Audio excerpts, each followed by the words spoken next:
Wal'aggeessisaa. Assalaamualaikum warahmatullahi wabarakaatuh. Uummanni keenya kan keessaaf kan alaa, kan bahaaf kan dhihaa, kan kaabaaf kan kibbaa, dhiiraa fi dubraan nageenya Rabbii isin irratti haa ta'u isiniin jenna. Kanatti aansuudhaan kan nuti argamnu godina Jimmaa Aanaa Sokorruu, magaalaa Sokorruu Masjida Nuur keessatti argamna. Masjida Nuur masjida akkaan bal'aa fi guddaa yoo ta'u, hawaasni achi keessa jiran kanneen nu gargaartan galatoomaa jedhu. Loomiin 100 nama tokkoof ba'aa, nama 100 shillimaata yoo ta'u, maaloo hamma Rabbiin isiniif laaffiseen masjida kana nu gargaaraa waliin haa xumurru isiniin jechuu irratti argamu. Hawaasa keenya namni masjida Rabbiif jecha ijaare, Rabbiin jannata keessatti mana isaaf ijaara. As taa'ee namni jannata keessatti mana ijaarrachuu barbaade, ulaan banaa akka ta'e gamanumaan isin affeerra.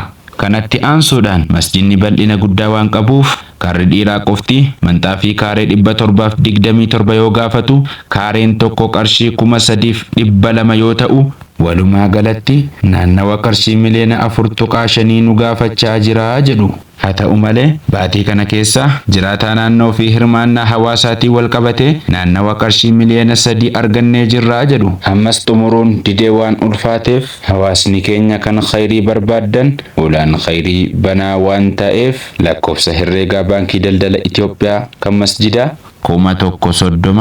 130 Duwwaa 75 Masjidun Nuur Sokorruu Katamaa.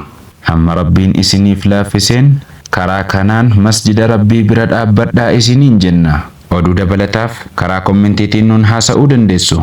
Yoo galchitan gamanumaan nu beeksisaa. Ittiin isiniif geenye du'aa'ii isiniif kadhachiifne akka ittiin isiniif geenyellee isiniin geenya.